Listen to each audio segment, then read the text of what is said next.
Bom, vamos iniciar. Vamos sentar, pessoal? Vamos iniciar com a palestra com o tema Impacto positivo no equilíbrio da microbiota intestinal na pessoa com T21. Silêncio, pessoal, silêncio. Vamos chamar a nutricionista formada pela Unijuí, Rio Grande do Sul, pós-graduada em nutrição funcional, fitoterapia, saúde quântica e nutrição com foco em T21, TEA, TDAH. Há 25 anos, prestando atendimento nutricional a pessoas com T21 e suas famílias. Mãe do Lucas, 19 anos, pessoa com T21 e autismo. Para anunciar o nome, a Kelly vai me ajudar. Vem cá, Kelly. Quem que nós vamos chamar agora? Nós vamos se apresentar depois. E também, assim, eu estou aqui para apresentar Luciana Smith. Isso, muito bem. Obrigada, Kelly. Oi, pessoal, bom dia. Primeiramente, quero agradecer a toda essa equipe maravilhosa que proporcionou esse evento, que foi criado com muito amor. Agradecer a todos vocês que saíram das suas casas, as pessoas com síndrome de Down que estão aqui com a gente, os profissionais. É um momento único, na verdade, o primeiro, né? Em que a gente teve essa oportunidade de estarmos aqui falando sobre nutrição na síndrome de Down e todos esses cuidados que a gente busca para a melhoria da qualidade de vida dos nossos filhos e dos nossos pacientes.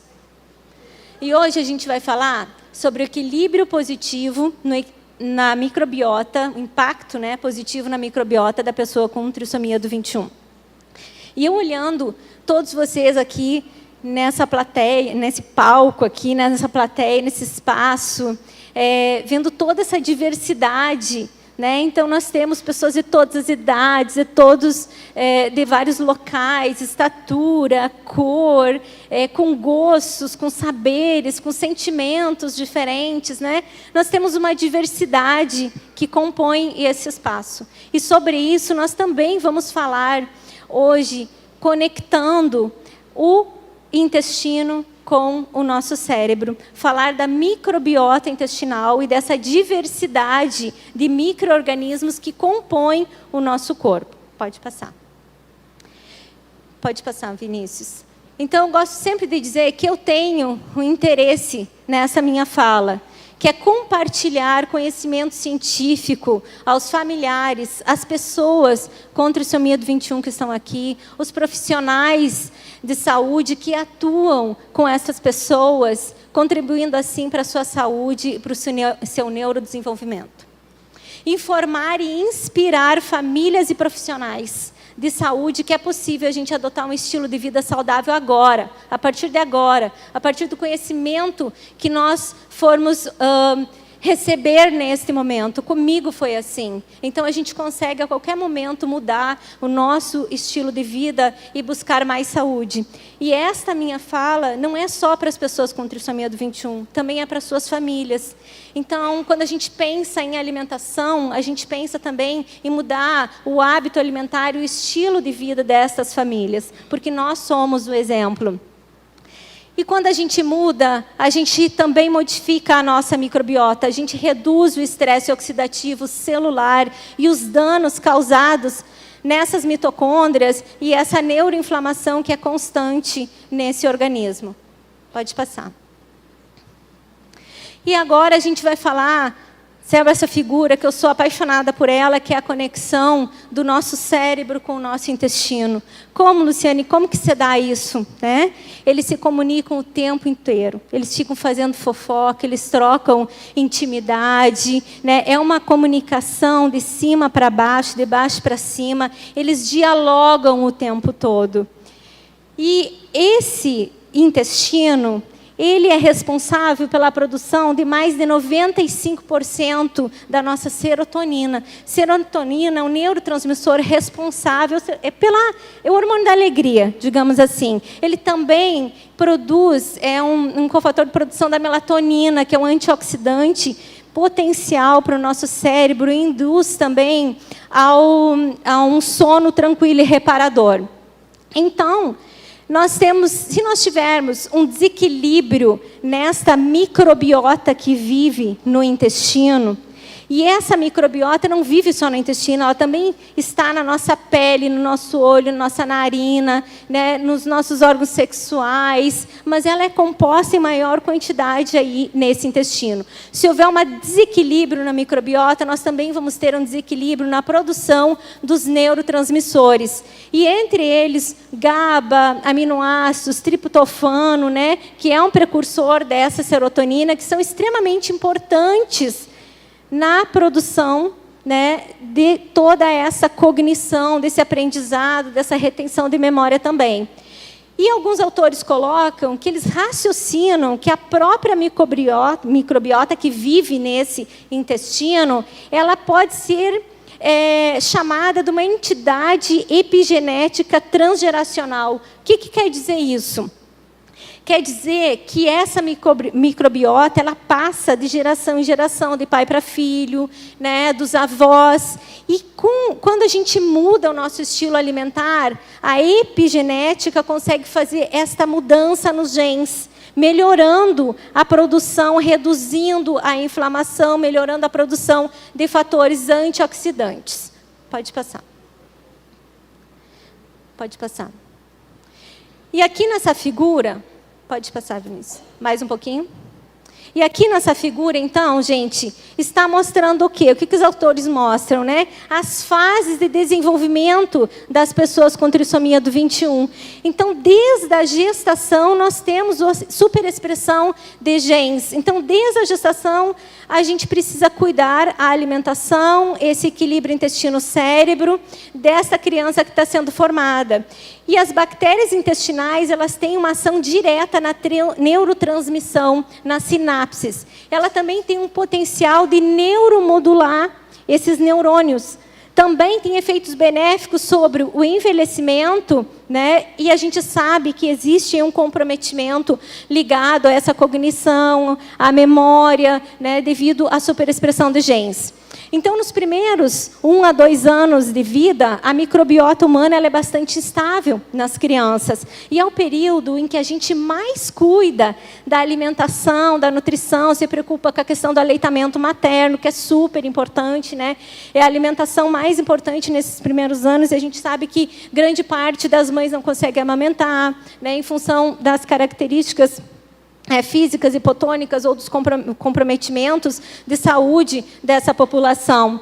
E ela vai ficando mais instável, né, na vida adulta, com algumas alterações. A gente pode alterar essa microbiota sempre positivamente, através de uma alimentação saudável. E, na fase adulta, ela vai estabilizando e declinando. Pode passar. Então, todas as fases de vida das pessoas com trissomia do 21, a microbiota está interagindo e tendo um impacto muito positivo ou negativo. Pode passar. Aqui é para mostrar para vocês, nessa figura, que existe essa comunicação no nosso corpo, né? Então, o sistema nervoso central se comunica diretamente com o sistema nervoso entérico e intestino. Então, eles estão se comunicando o tempo todo por ligações neurais, por ligações endócrinas, imunes e humorais. Então, isso quer dizer que não é só o intestino considerado o nosso segundo cérebro. Eu sempre digo que um dia vão descobrir que ele talvez seja o primeiro, né? Mas existe um eixo entre intestino, microbiota, imunidade e cérebro, que envolve tudo isso. Pode passar.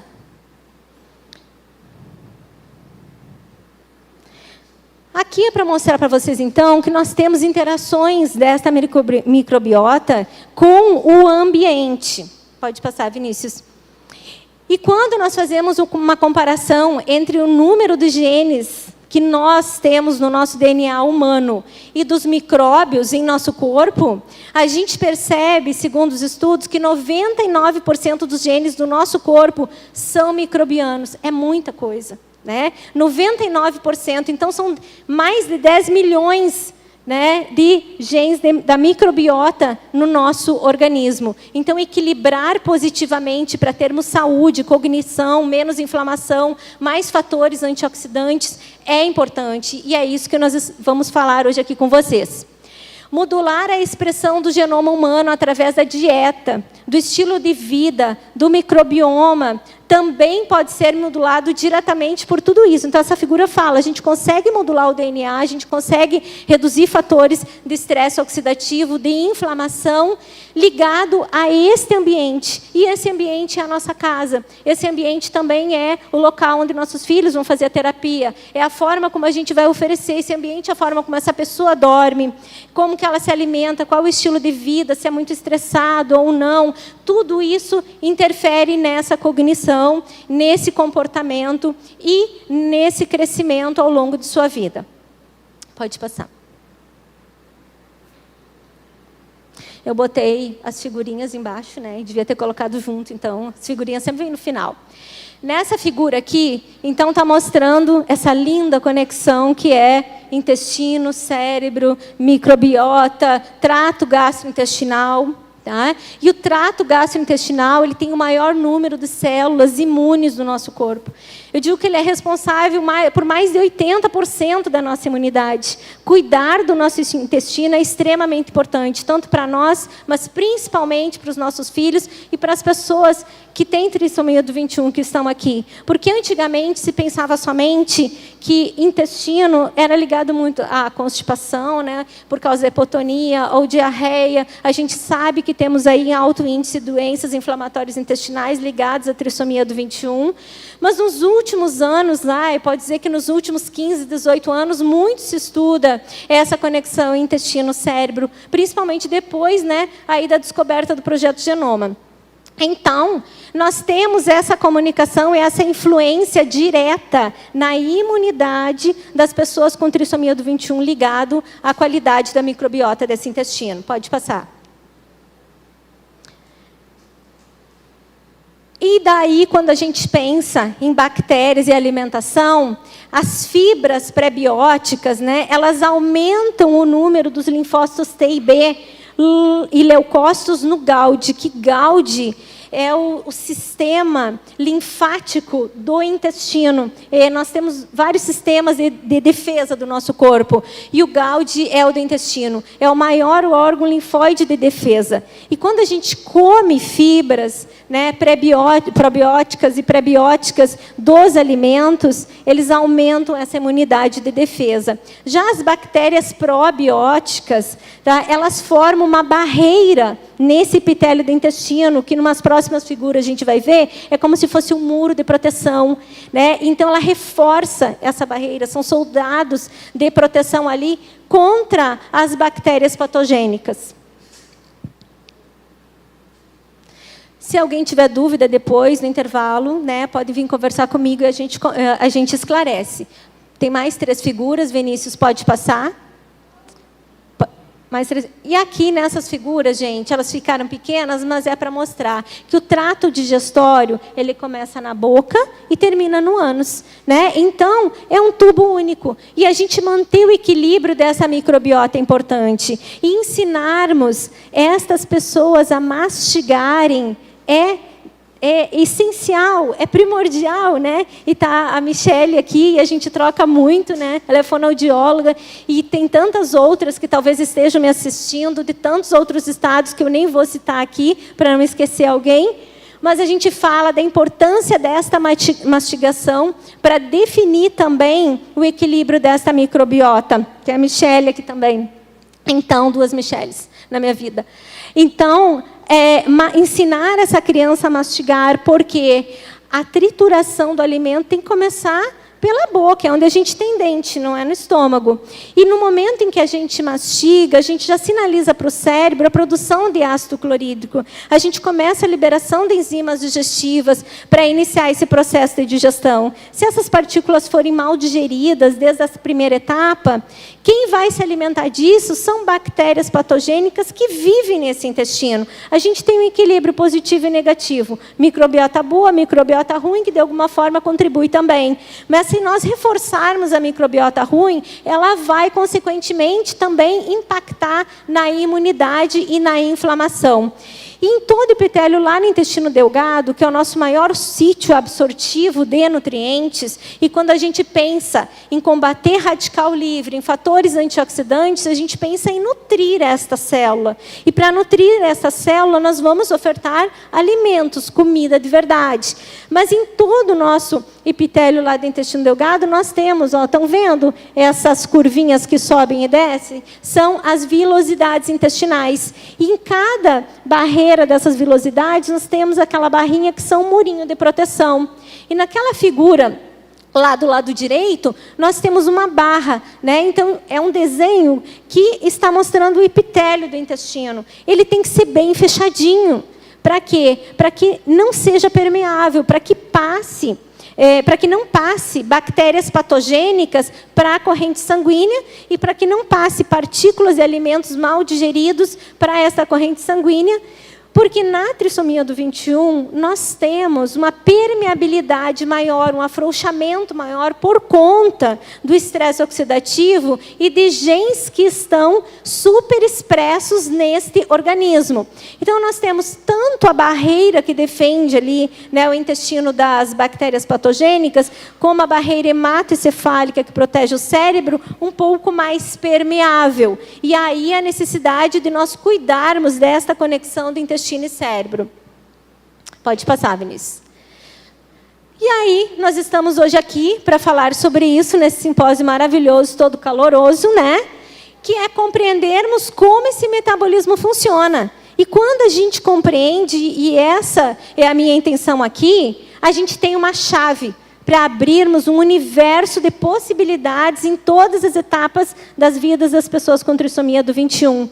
Nós falávamos antigamente, trissomia do 21 é um universo, né? São fenótipos diferentes aí que a gente pode dizer, porque não é só trissomia do 21, mas é trissomia do 21 e autismo, trissomia do 21, autismo e epilepsia, trissomia do 21, né, e doenças cardíacas, doenças autoimunes. Então, cuidar desta conexão é extremamente importante, né, para cada característica individual dessas pessoas. Pode passar. Pode ir passando, Vinícius. E aqui, mais um. Mais um. E aqui, nós temos, então, todo mundo que está aqui conhece, né? Tanto os familiares como os profissionais de saúde, nós temos um cariótipo. E lá no cromossomo do 21, nós temos, né, 3 cópias desse cromossomo. E esta terceira cópia, ela desorganiza metabolicamente este organismo. É um desequilíbrio metabólico constante. Nós temos inflamação de baixo grau constante, decorrente da superexpressão gênica. E a deficiência intelectual é o que acompanha a síndrome de Down, que a gente mais lê, né? Decorrente dessa superexpressão de genes, levando à formação de neurônios de forma anormal. Uma hipotrofia dendrítica, então, a sinalização, as sinapses, elas são comprometidas por causa desses dendritos mais curtos, e alterações nessa conectividade também ocorrem desde o momento que a criança está sendo formada. Então, tratar esta mãe é super importante, porque nós estamos tratando a criança que está em formação. Informar uma gestante, né, de que é preciso cuidar essa conexão intestino-cérebro através da sua dieta é importante. Pode passar. E aqui nessa figura mostra, né, todas aquelas características que vocês sabem, né, que acompanham as pessoas com trissomia do 21. Então, transtornos do neurodesenvolvimento, cardiovasculares, musculoesqueléticos, né, doenças autoimunes, alterações no fenótipo, físicas, alterações sensoriais e doenças autoimunes. Pode passar. Então, já falei que existe um desequilíbrio, pode ir passando, Vinícius, metabólico e constante nesse organismo. Por quê, gente? Mais um, Vinícius. Por quê, gente? Porque naquela terceira cópia do cromossomo do 21, né, e eu botei uma balança para mostrar para vocês, existe uma superexpressão da sódio, da superóxido dismutase 1. E quando essa sódio está superexpressa, e os estudos variam, né, nos seus dados, mas eles dizem que essa enzima pode estar superexpressa de 42% a 50% nas pessoas com trissomia do 21. E ela passa a produzir radical livre constantemente. Para nós que não temos trissomia do 21, ela combate radical livre. Mas quando ocorre essa superexpressão, ela passa a produzir constantemente radical livre. Daí o envelhecimento precoce, a senescência, a inflamação de baixo grau, né, estresse oxidativo dentro das células, e aí a necessidade de a gente aumentar os potenciais antioxidantes desses alimentos. Por quê? Ela consome muito mais zinco e cobre. E zinco é necessário para crescimento, para a produção de ácido clorídrico, para a imunidade, né? É cofator para os hormônios tiroidianos. Já a glutationa, ela fica numa deficiência mais baixa, mais desequilibrada, para vocês entenderem. A gente precisa aumentar selênio, imunidade, ela está ligada à imunidade, ela ajuda a fazer limpeza, detoxificação de toxinas, que a gente tem contato frequentemente, as crianças principalmente. O que são essas toxinas, que quando falam que são os xenobióticos, né? Por exemplo, esmalte, medicamentos, cremes, poluição, agrotóxico, né? Tudo aquilo que precisa passar pelo nosso fígado para ser detoxificado é chamado de xenobiótico, se em algum momento vocês estiverem em contato com essa palavra. Pode passar. Então, nós passamos a vida toda tentando equilibrar essa balança, né, que está relacionada à superexpressão da sódio. E nessa figura, eu só quero que vocês entendam o seguinte: é uma figura, é uma sinalização interativa de genes que estão superexpressos na trissomia do 21.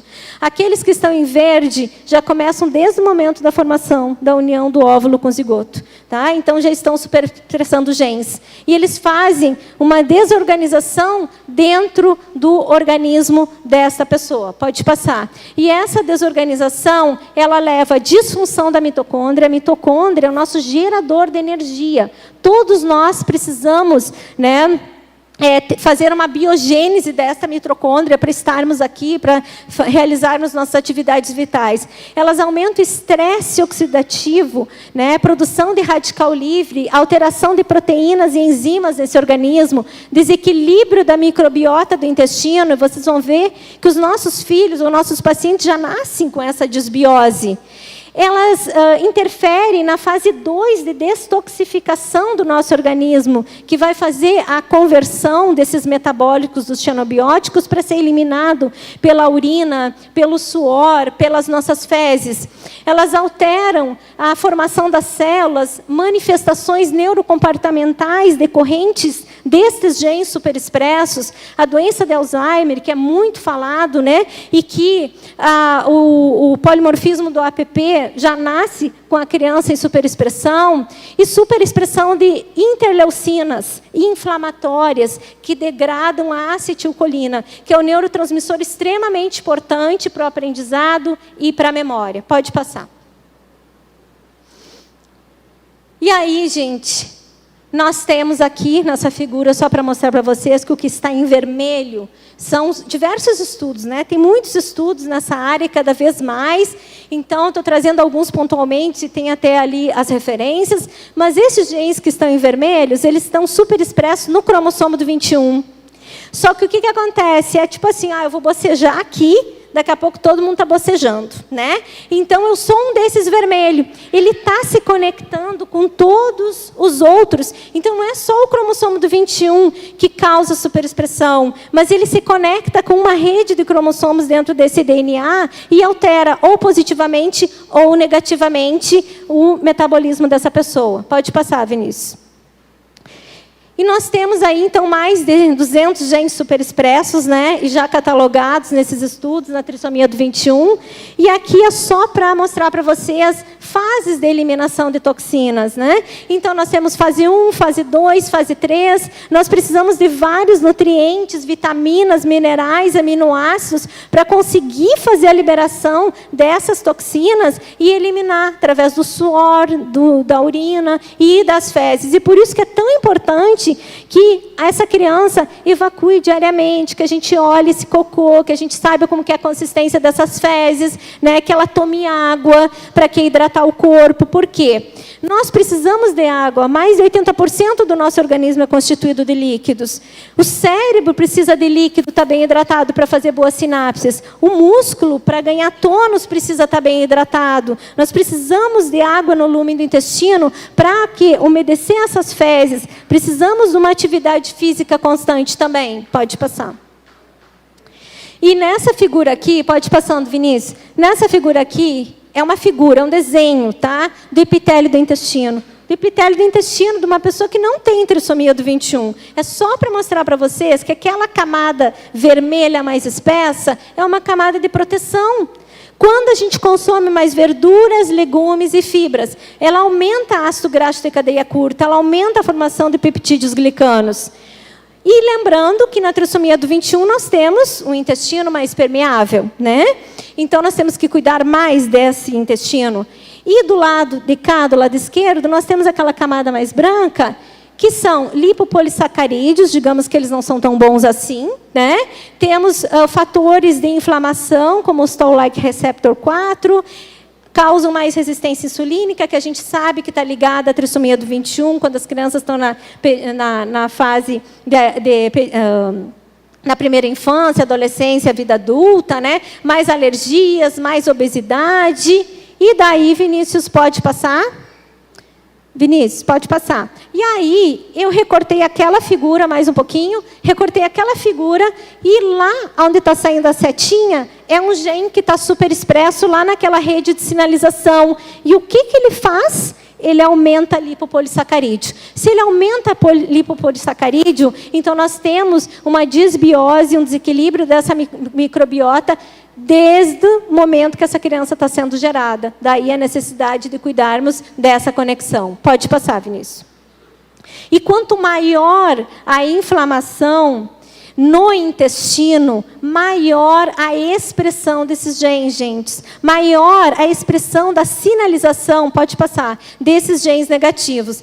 Aqui nessa figura, está mostrando o quê? Também, ó, a evolução da neuroinflamação no desenvolvimento das pessoas com síndrome de Down. Então, nós temos, ó, na infância, né, uma inflamação que é mais baixa, já na fase em que a criança vai crescendo, ela vai aumentando. Por quê? A gente se preocupa muito nos primeiros anos de vida, os primeiros 4 anos. Né? A gente se preocupa muito, é uma fase de muito ganho cognitivo. Às vezes a criança está mais doente, ela tem que recuperar a sua imunidade, ela tem que fortalecer essa imunidade, a gente cuida mais da alimentação. Quando vai para a escola, a gente já vai relaxando na alimentação, a gente já se preocupa mais naquela interação de comer o biscoito recheado, industrializado, aquele suco cheio de corante, né? Como é que ele não vai interagir com as outras crianças? Então vamos deixar comer alimentos que são multiprocessados, que não tem nutriente nenhum, pessoal. E quem me conhece sabe que eu falo que nós temos que conversar com o nosso corpo e perguntar: corpo, realmente esse alimento vai contribuir com a minha saúde? É verdade que esse alimento vai trazer melhora da imunidade para o meu filho, melhora dessa cognição, redução dessa inflamação? Realmente eu vou contribuir dando isso para ele todos os dias? O que eu posso fazer de melhor para reduzir essa inflamação de tudo isso que eu estou vendo hoje? Começar aos poucos e de forma gradativa e constante é importante. Pode passar. Pode passar. E existe, sim, essa relação muito forte entre a trissomia do 21 e a doença de Alzheimer. Né? Isso está muito bem documentado. E nós precisamos cuidar ao longo da vida dos nossos filhos e cuidar da nossa saúde, da nossa alimentação também. Então, nessa figura está mostrando, né, que uma alimentação desequilibrada, aqui na parte esquerda, ela vai aumentar os emaranhados neurofibrilares da proteína tal, né, que dá início a esse desenvolvimento da doença de Alzheimer. Né? A microbiota desequilibrada também faz uma hiperfosforilização dessa proteína, aumenta a quantidade dela. Tá? Ela leva à neuroinflamação do cérebro, à disfunção da mitocôndria, né? e estresse oxidativo, aumento do radical livre. E quando tudo isso acontece, começa a ocorrer morte neuronal. Então, a gente tem que cuidar desses neurônios. Lá do outro lado, já está mostrando o que nós temos que fazer. Alimentação, fibras pré-bióticas, alimentos pré-bióticos, probióticos, uma alimentação saudável, evitar a alimentação que inflama, evitar os açúcares, os doces, os industrializados, os alimentos com corantes, tudo que vem em caixa, tudo que vem em saco, tudo que vem em lata, isso não tem que ser a prioridade, isso tem que ser o mínimo, a eventualidade na alimentação deles. Pode passar. E aqui, nesse estudo, ele fala, né, cérebro vazado, intestino permeável, cérebro vazado. Então, o estudo mostra que o aumento dessa permeabilidade, aumento dessa abertura na mucosa intestinal, ela permite que bactérias patogênicas passem para a corrente sanguínea e aumentem a inflamação.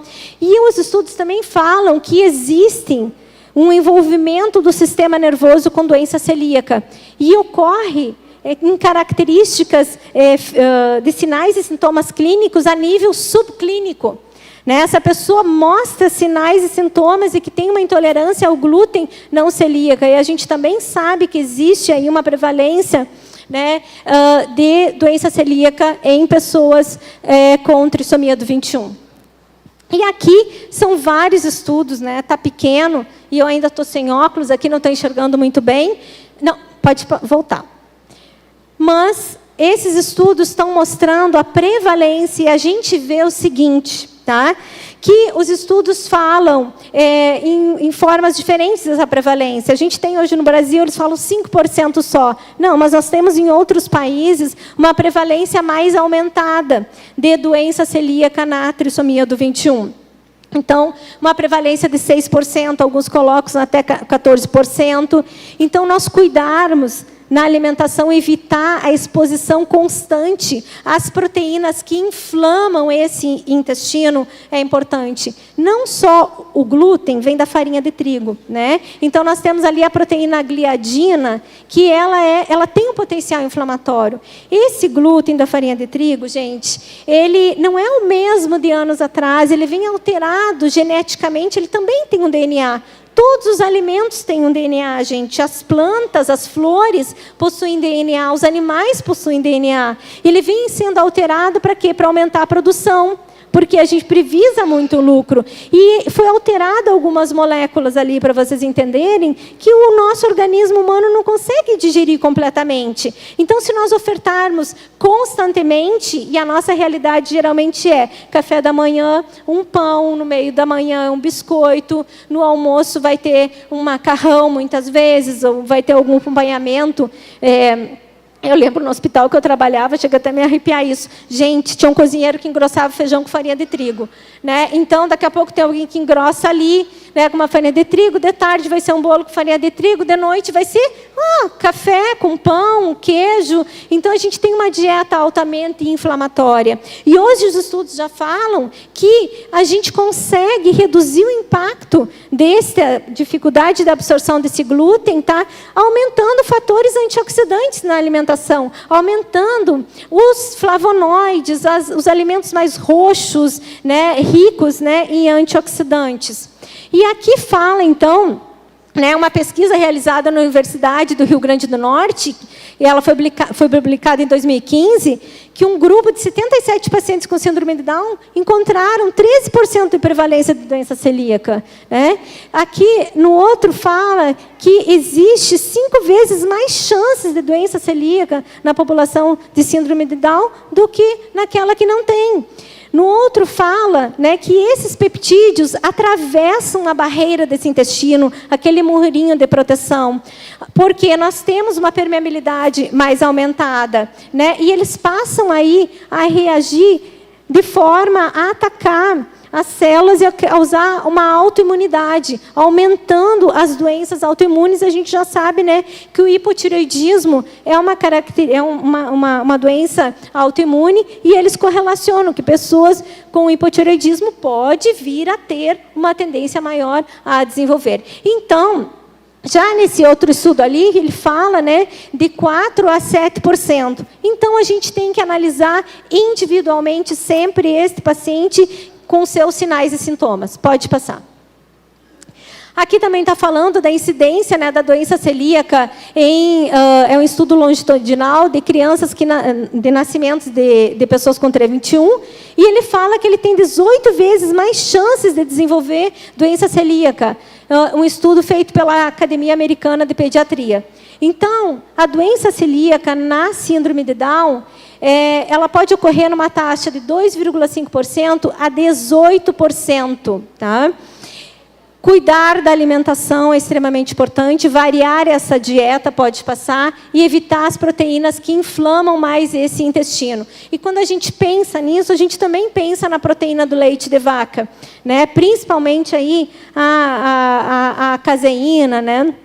Por quê? E esses estudos estão focando no seguinte: sinais e sintomas clínicos dos pacientes por uma alergia não mediada por IgE. O que é isso?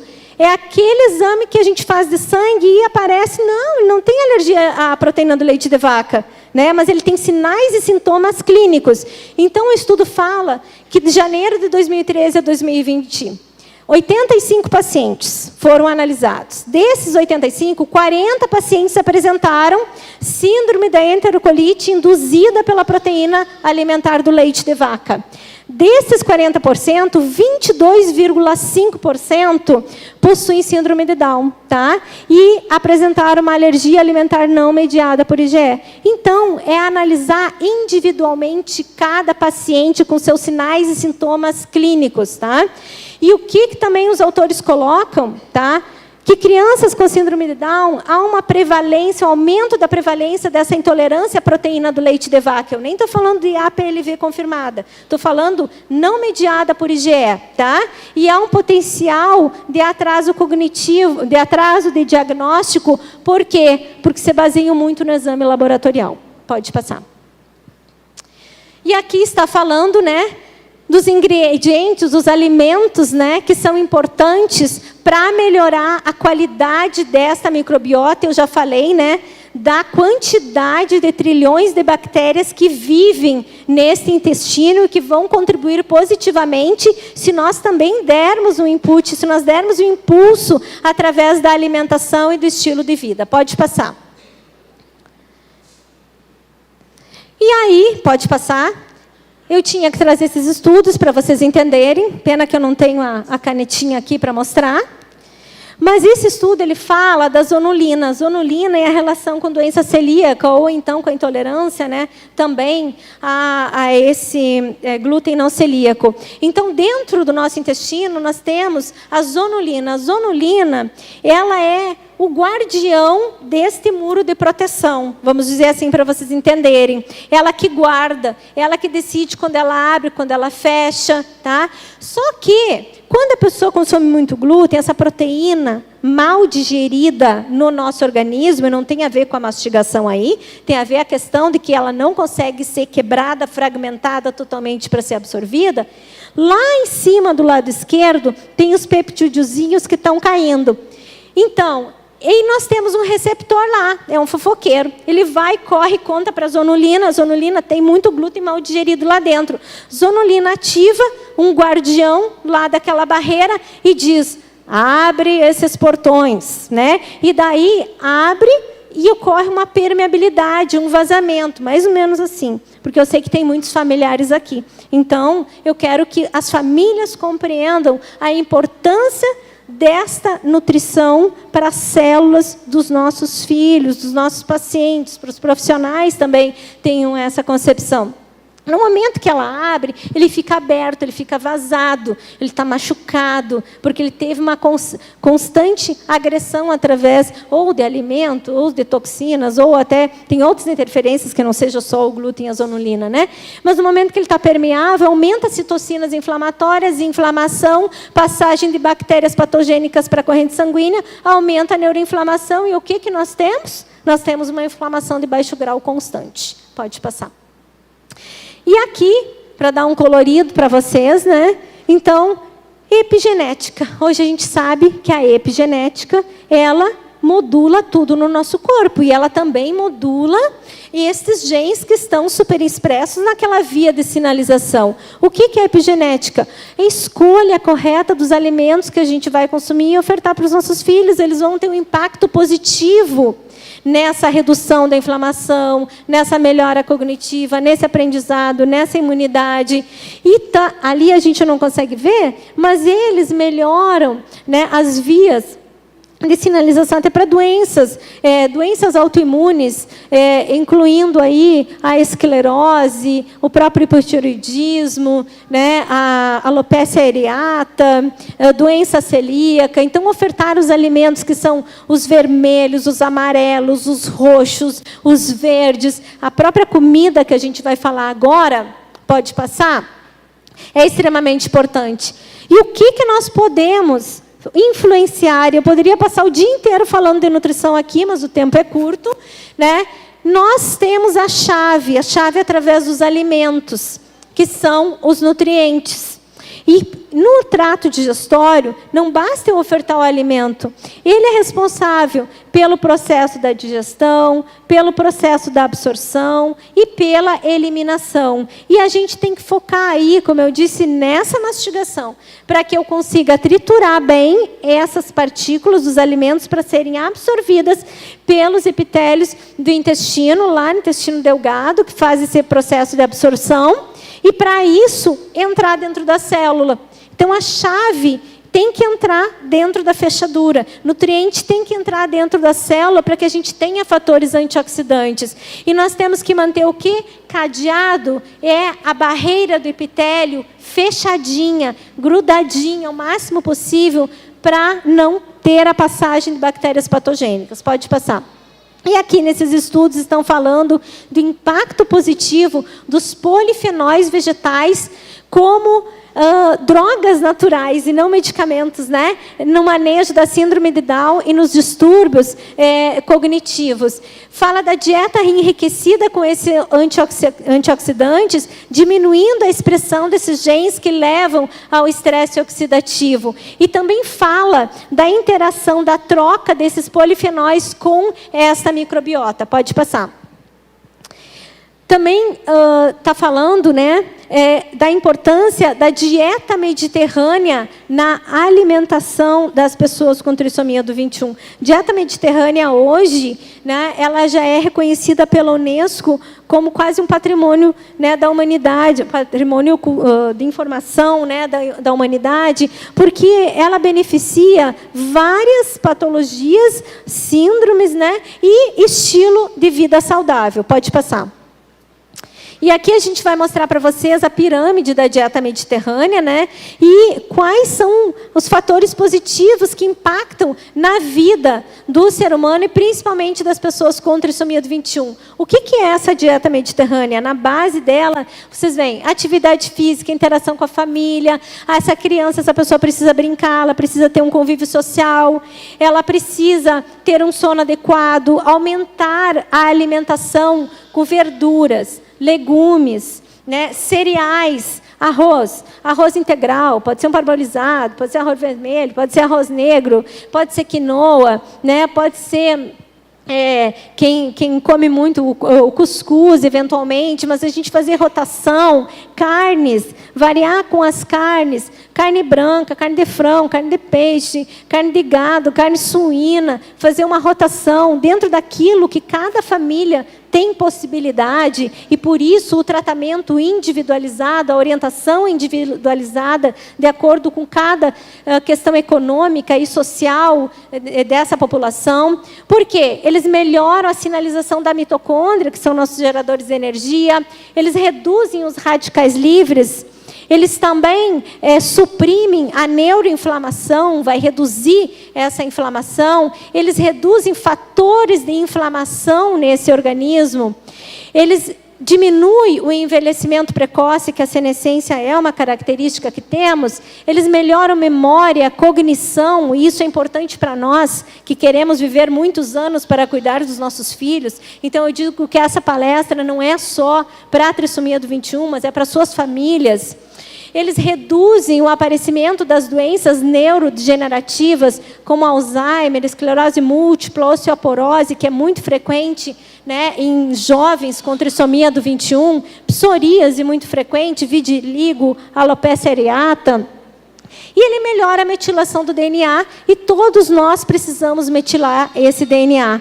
O DNA ele precisa afrouxar para fazer fatores de transcrição positivos e fechar. Então, ele tem que estar sempre se movimentando, e esses alimentos é que vão ajudar na melhoria de tudo isso que eu estou falando. Lá no topo, a gente vai retirar, né? Eu sempre recomendo. Eles, na dieta mediterrânea, eles não excluem, né, o glúten e nem as proteínas do leite animal, eles recomendam de forma fermentada. Então, eu sempre digo, a gente vai evitar aquilo que inflama mais, né? E principalmente o excesso daquilo que inflama, tá? E analisando cada caso individualmente. Pode passar. Repensando a alimentação saudável no microbioma intestinal, já tem estudo sobre isso, tá? Repensando a alimentação. Então, nós temos que fazer aqui rotação, tá? Eu sempre falo rotação de hortaliças, de frutas, de leguminosas, de cereais, de carnes.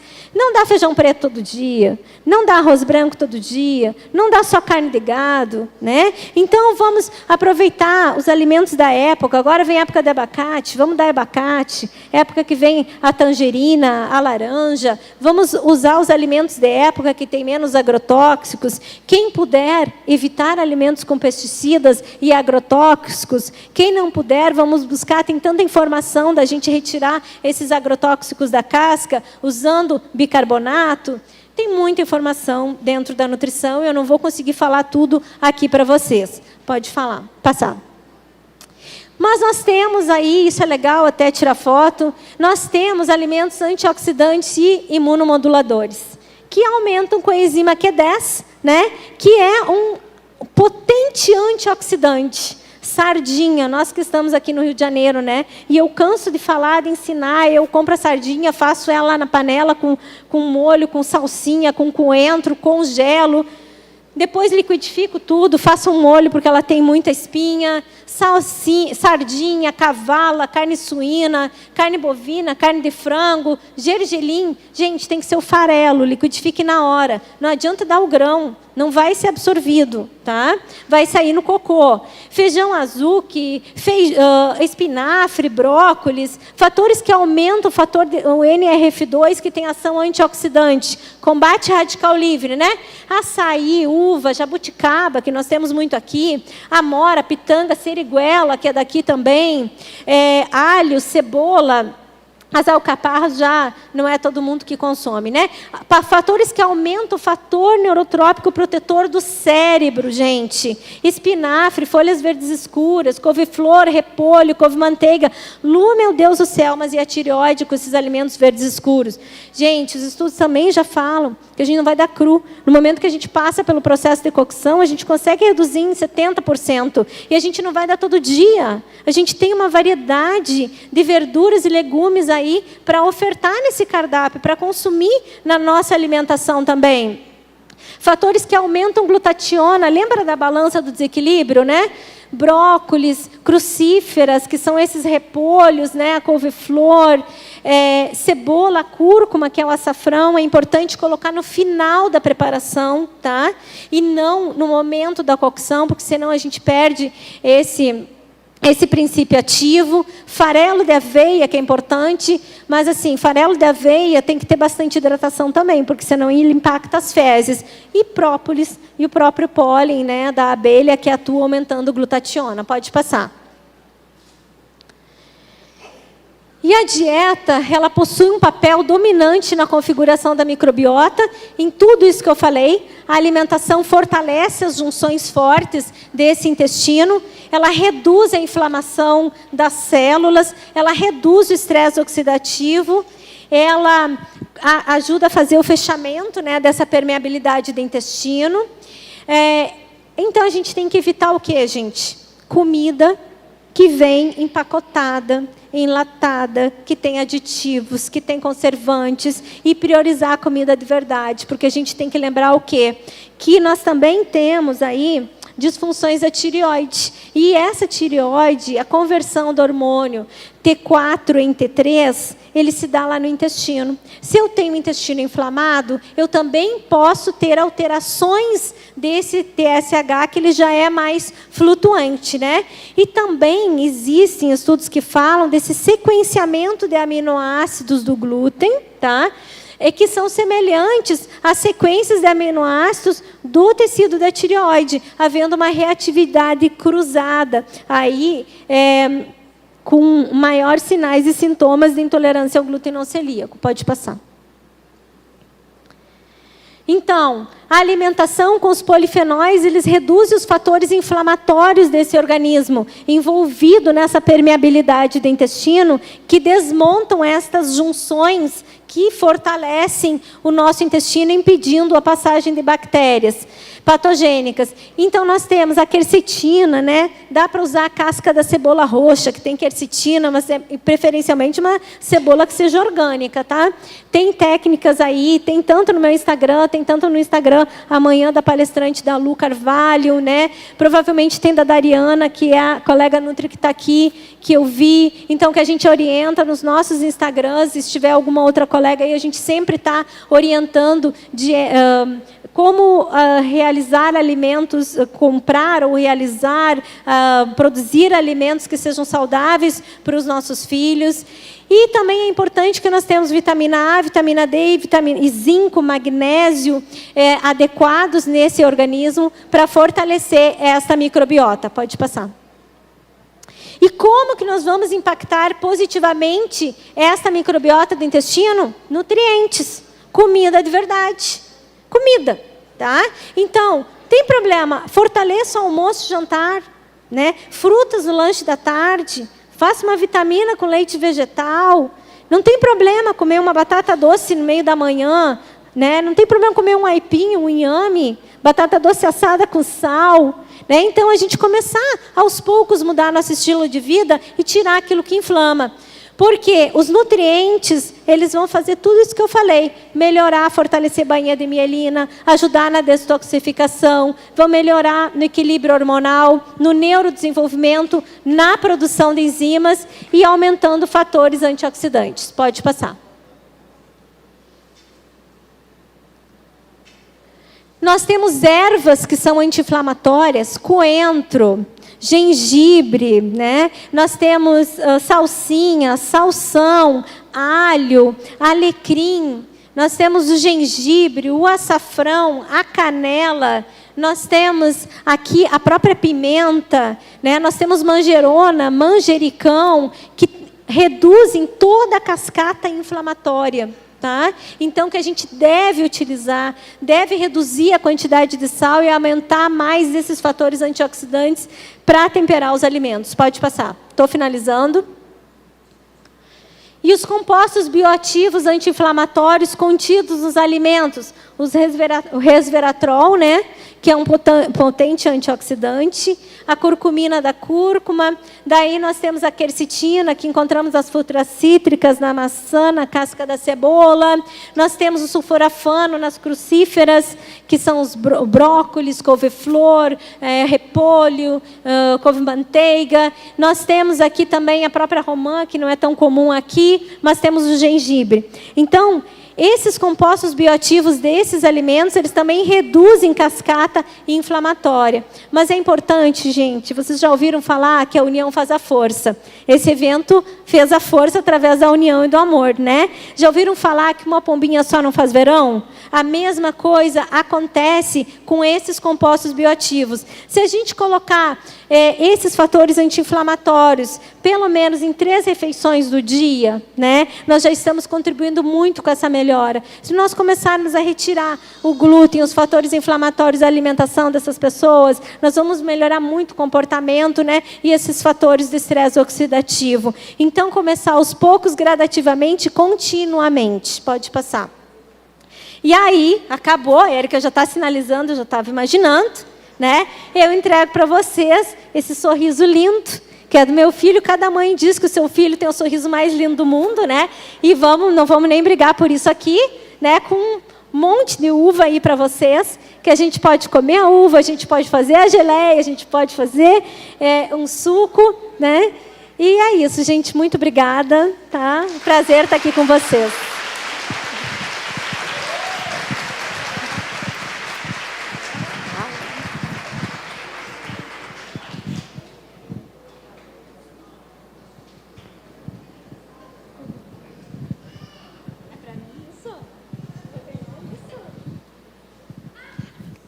Deixa eu falar. Eu quero... Deixa eu tentar eu falar, que eu queria muito agradecer de todos, né? Até a Cruz Ocidental, e para dar um brinde para as pessoas, para as carentes que tem, isso é importante para vocês. E vou dar essa aqui para a tia, que sempre que tem que fazer parte das pessoas. De nada. Eu queria muito agradecer de todo mundo, até a curiosidade, que da minha família, meu pai e a minha mãe, e meu sogro também, com meu namorado. Queria muito agradecer de todos vocês. Obrigada, Cíntia. Obrigada, Lu.